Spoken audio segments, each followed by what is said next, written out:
Pierre Baumann est artiste, maître de conférences HDR en arts plastiques et sciences de l'art à l'université Bordeaux-Montaigne au sein du laboratoire CLAR. Il est responsable du master arts plastiques. Ses travaux de recherche expérimentale portent sur les formes multiples d'écologie de l'art à partir d'un processus continu qui associe expérimentation, analyse pratique et théorique dans le cadre de protocoles de recherche nettement établis, avec donc des micro-laboratoires, des séminaires, des workshops, des publications, des conférences, des expositions et des diffusions numériques. Donc, il a publié en 2016 L'Usure, qui était un ouvrage collectif, un autre collectif un peu plus tard qui s'intitule De si bécu. De si bécu, oui, vas-y. Ça se prononce. De si bécu à Lemniscat. Voilà. Ensuite, toujours un ouvrage collectif qu'il a dirigé, Dire Moby Dick par la recherche en art. Et un dernier, tout récemment donc, intitulé Réalité de la recherche collective en art. Il conduit, et c'est sans doute de cela dont il va être question, depuis 2017, le programme de recherche expérimentale en art Moby Dick, qui porte sur l'étude des écosystèmes de création à partir d'une relecture et d'une actualisation du roman d'Herman Melville, Moby Dick et le cachalot. L'équipe, fédérée autour du laboratoire des objets libres, donc équipe qu'il coordonne, s'est constituée en 2017 et rassemble des chercheurs, des artistes, des doctorants et des étudiants en art. Et nous allons en savoir bientôt davantage. Eh bien, merci Daniel. Bonjour à tous. Alors, on ne vous voit pas du tout d'ici, je n'avais pas fait attention, mais on sait que vous êtes là. Bonjour à tous. Je tiens d'abord à remercier nos organisatrices, Anne Favier, Carole Nozello et Christine Bugnet pour l'organisation de ce colloque dont la thématique, à mon avis, va stimuler beaucoup de monde et notamment les participants, et espérons le public aussi. Je serai assez concis dans mon introduction parce que j'ai décidé de vous projeter un espèce de court film qui est entre, disons, la conférence filmique ou le film-conférence et qui permettra de développer mon propos.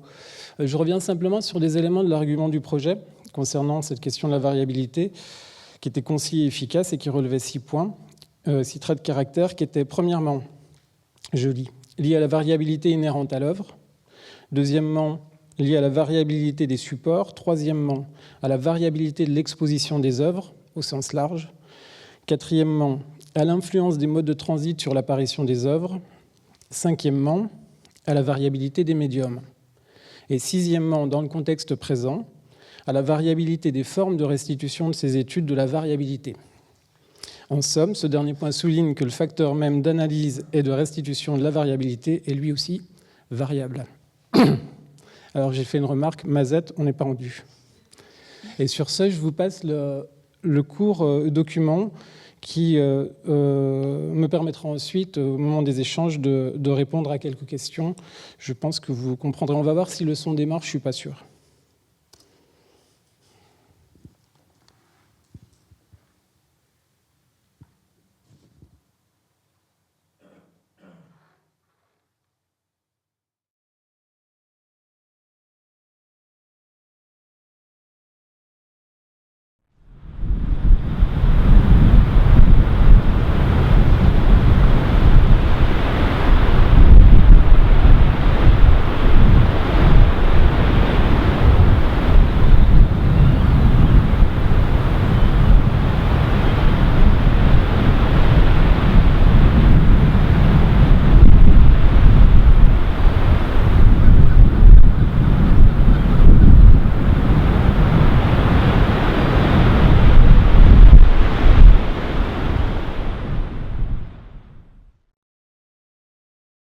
La variable a quelque chose d'écologique ou de mésologique. En somme, ça ne fait pas que varier pour le plaisir, ça varie sous l'influence de facteurs internes, À l'œuvre, l'organisme ou l'objet concerné, ou externe, l'environnement. Il faut donc d'abord se poser la question, pourquoi ça varie? Exemple, ma température augmente si la température externe augmente. Mais ce peut être pour de multiples autres raisons. Plus il y a de facteurs influents, plus les raisons de la variabilité augmentent et plus il est difficile de savoir pourquoi ça varie. Se contenter de constater cette variabilité est une chose, chercher à comprendre cette variabilité en est une autre. La première action qui aide à comprendre la variation, c'est de mesurer celle-ci. Aussi, l'étude de la variabilité va-t-elle assez logiquement avec l'étude de sa mesure?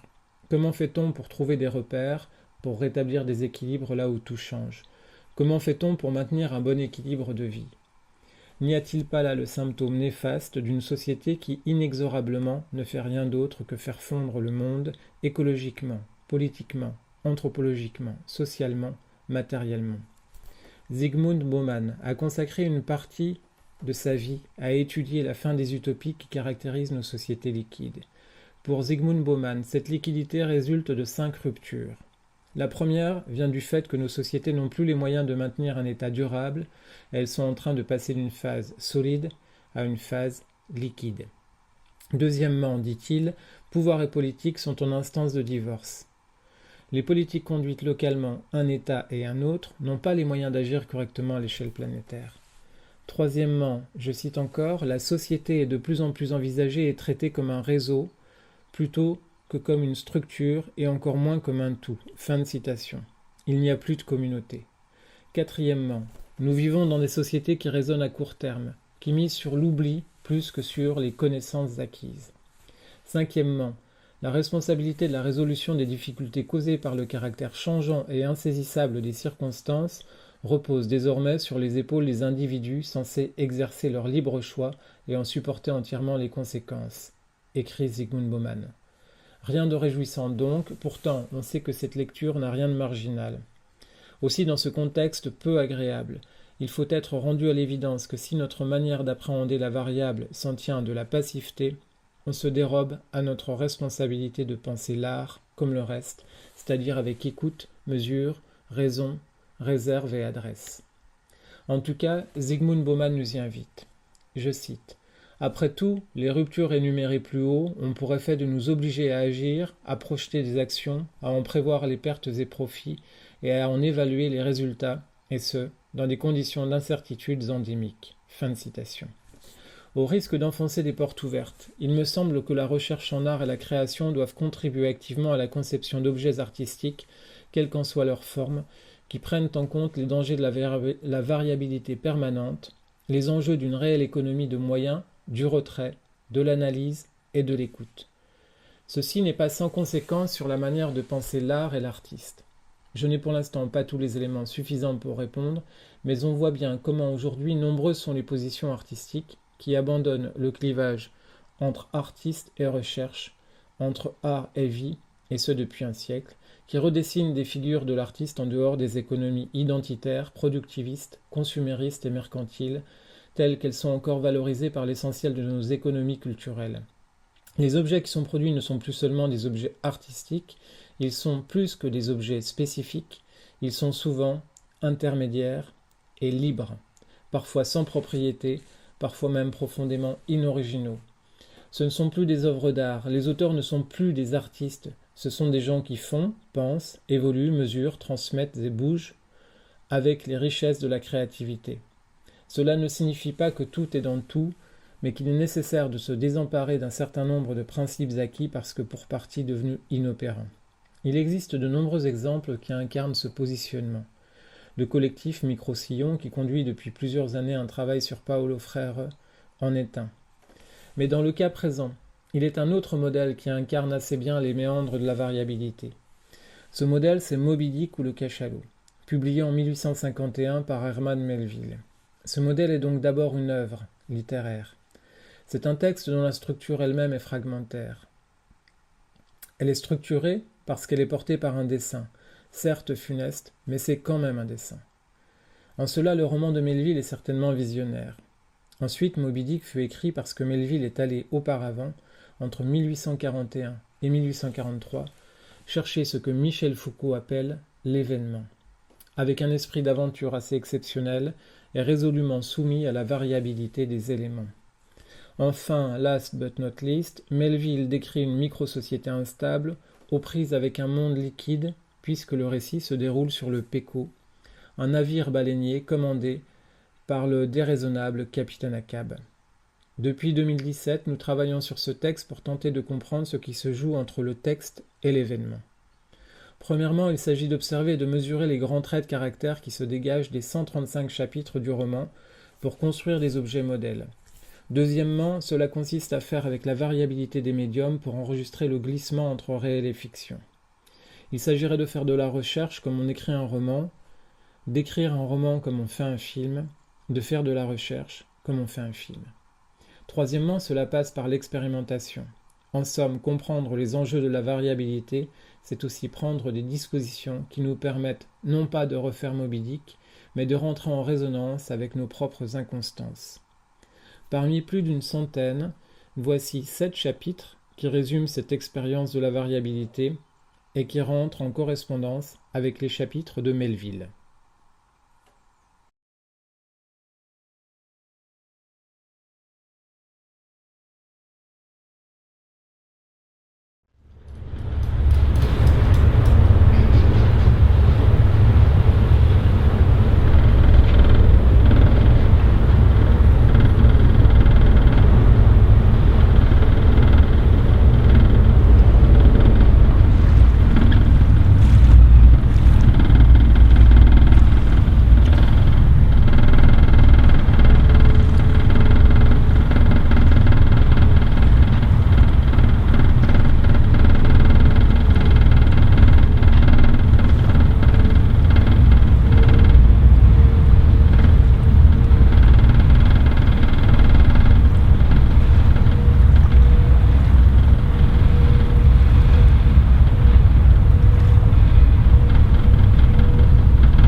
Dans un environnement résolument mouvant, à l'étendue maritime apparemment infinie, les instruments de mesure jouent un rôle déterminant. 3 chapitres, je le rappelle, sur 135, sont en particulier consacrés aux outils qui aident à la navigation. Chapitre 118, le sextant. Chapitre 124, l'aiguille. Chapitre 125, le loch et la ligne. Le premier instrument, le sextant, permet de s'orienter grâce à l'observation des étoiles ou du soleil. En somme, nous sommes un point parmi tant d'autres dans notre macrocosme. Le deuxième, l'aiguille, autrement dit la boussole, guide les choix des trajectoires par rapport au nord magnétique. Le troisième instrument est une corde à nœud à l'extrémité de laquelle traîne le loch. Il détermine un point d'ancrage fixe sur les eaux qui, en mesurant la longueur et le temps avec laquelle la corde se dévide, permet de calculer la vitesse du navire. On a là, par le point, la ligne et la vitesse, les clés d'une bonne mesure de la trajectoire au cœur d'un monde mouvant. Sans exception, ces instruments sont mis à mal. Ahab brise le sextant par fureur. L'aiguille est démagnétisée par la foudre, la corde usée du loch cède. S'ajoute un quatrième outil de navigation, la vue. La vue trouve ses repères dans le ciel. Une côte ou un corps aperçu à l'horizon de l'étendue flottante. Un cachalot, par exemple. Dans une situation où nos instruments de haute technologie deviennent inopérants, ces 4 méthodes redeviennent particulièrement utiles.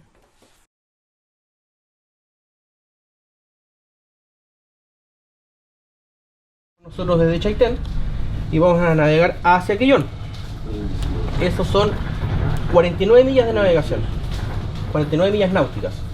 Navegamos con este rumbo. En este momento vamos por acá, en la mitad del Golfo Corcovado, para llegar luego a Quillón a las 14:30. Cuando hay mal tiempo, cuando hay muy mal tiempo, cuando el viento en la orientación ahora norte es acá arriba, cuando hay muy mal tiempo, navegamos hacia acá y después bajamos por acá. Entonces el barco, el viento le pega por la popa, por la parte de atrás. Si no hiciéramos eso y viniéramos navegando como venimos navegando ahora y el viento nos pega por el costado iríamos así. Nos iríamos moviendo y eso es peligroso. Entonces, para evitar eso, se navega hacia el norte y después se navega hacia el sur. Y después entramos a Quillón. Después de Quillón nosotros vamos a Melinca. Quillón, navegamos.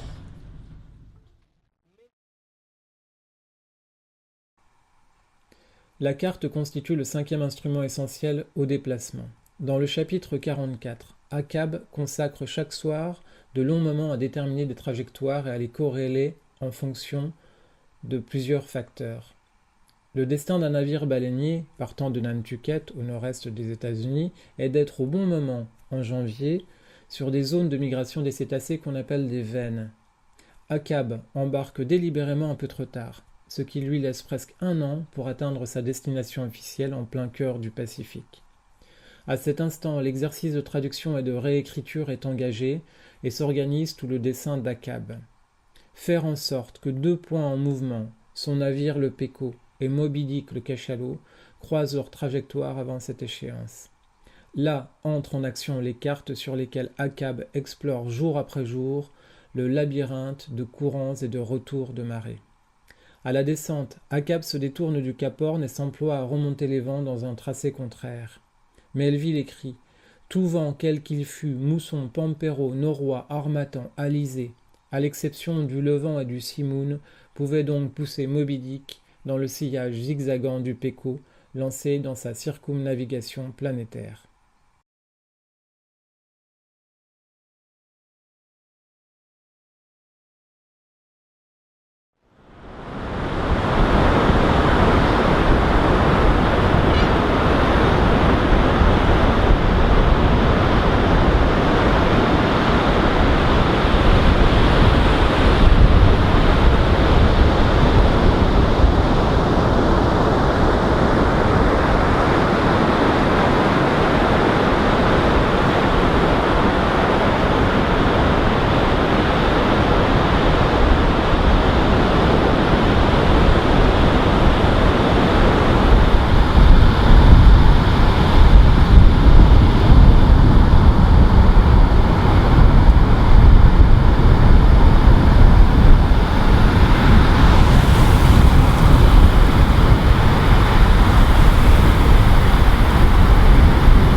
Chapitre 126. Un homme tombe à la mer. On lui lance la bouée de sauvetage, un tonneau qui, dans sa mise à l'eau, se démantèle et coule à pic.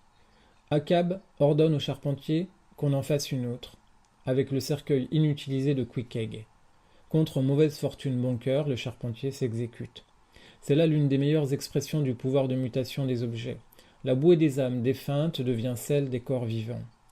Variabilité, instabilité et mutation, auquel il faudra ajouter l'échec, constitue un bon moteur de création.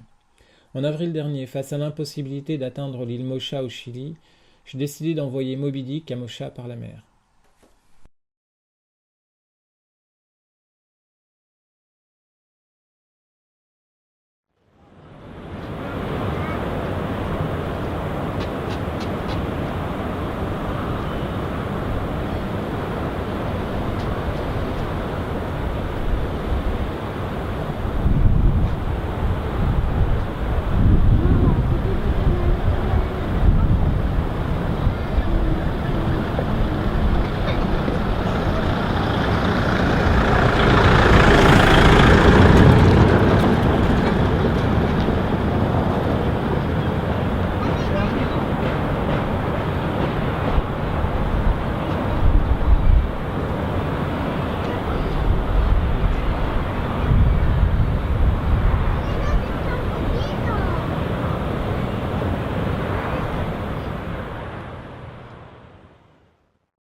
Sur un navire, la polyvalence des savoir-faire est une des clés essentielles à la survie de l'écosystème maritime. Le charpentier, chapitre 107, et le forgeron, chapitre 112, sont les figures les plus représentatives de la polyvalence avec laquelle chacun emploie ses savoir-faire. Le charpentier a l'art de rafistoler, même la jambe d'Akab, et doit savoir répondre à toutes les contraintes sismiques que rencontre le navire, tempêtes météorologiques et humaines. Le projet Moby Dick, tel que nous le conduisons, mise aussi sur cette polyvalence, et chaque geste constitue un langage qu'il convient d'entretenir. Aussi, la variabilité va-t-elle avec l'aptitude à varier les activités pour couvrir l'ensemble des besoins vitaux.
Nombreux sont les chapitres qui traitent de la cétologie, de la figure particulière du cachalot blanc qu'est Moby Dick et des pratiques de chasse. À travers les paroles d'Ismaël, Melville engage une lecture critique sur ces funestes pratiques industrielles et sur l'étendue des savoirs biologiques et éthologiques qu'il convient de réviser grâce à une connaissance acquise par l'étude expérimentée. Toute approche de la variabilité pose la question de l'actualisation. Au Chili, il nous a été donné de travailler sur plusieurs sites et avec plusieurs personnalités qui interrogent notre rapport à l'animal. À Chaume, à Quintaille, 2 anciens ports baleiniers, et avec la Fondation Mairie par exemple.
Presque tous les chapitres parlent des hommes.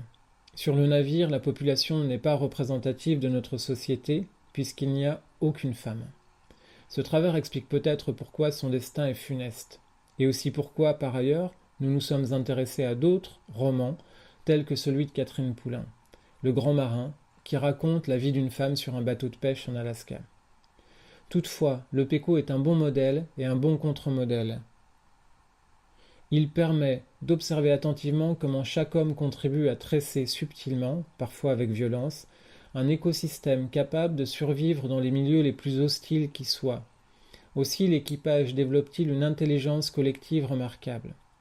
L'observation attentive que déploie Melville sous le regard d'Ismaël des différentes figures individuelles dresse également un tableau précieux sur la manière avec laquelle chacun occupe, trouve ou impose sa place.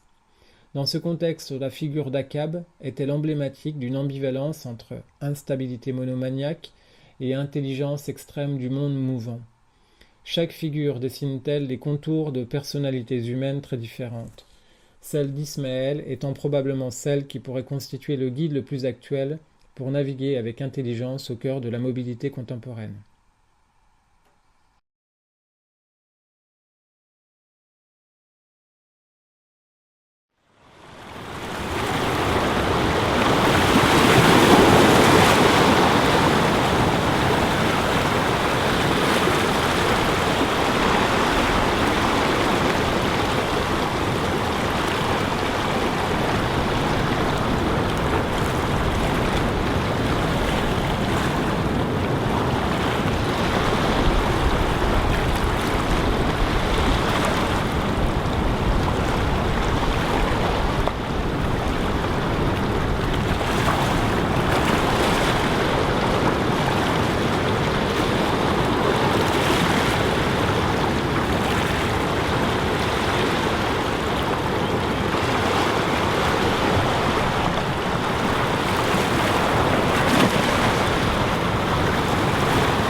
En 1839 fut publiée dans le magazine Knickerbocker la nouvelle de Jeremiah Reynolds intitulée Mocha-Dick.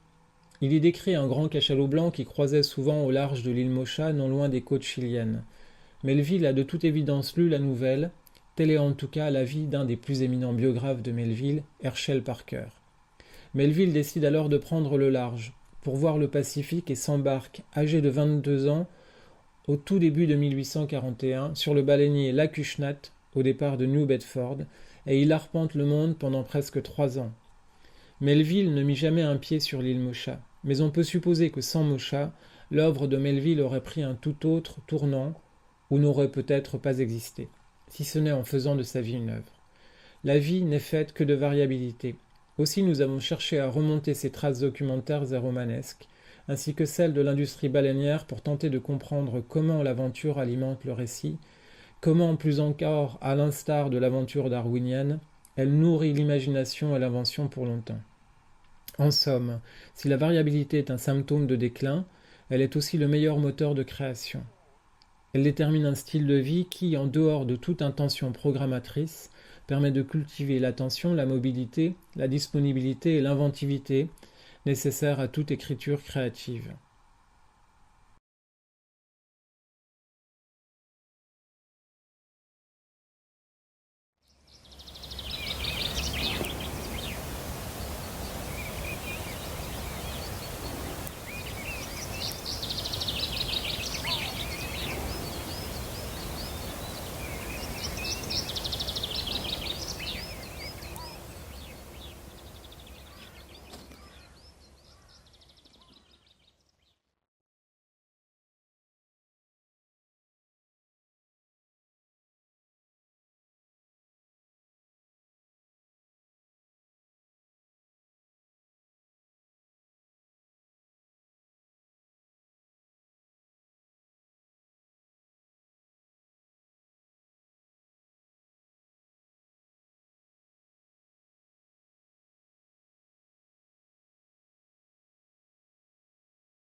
Moby Dick est le récit d'un naufrage personnel et civilisationnel. Aussi j'ai imaginé une autre fin, qui pourrait être celle de continuer toujours et encore avec ce qu'on pourrait appeler une cristallisation du monde liquide. Ce jeu avec la cristallisation n'a rien de métaphorique, rien de spéculatif. Il s'agit de tenir compte de la variabilité de la masse volumique en fonction de sa température. L'eau liquide est plus dense que l'eau glacée, ce qui explique pourquoi la glace flotte. Compte tenu du temps de fonte d'un bloc de glace difficile à évaluer, quelle masse de glace est-il nécessaire pour faire flotter un homme pendant plusieurs heures? S'il n'y a plus rien, qu'est-ce qu'il reste? Telle est l'expérience.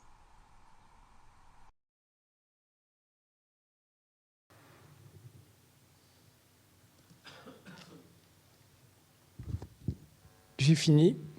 J'ai utilisé tout mon temps à vous montrer des images, donc je cède la parole à mon collègue.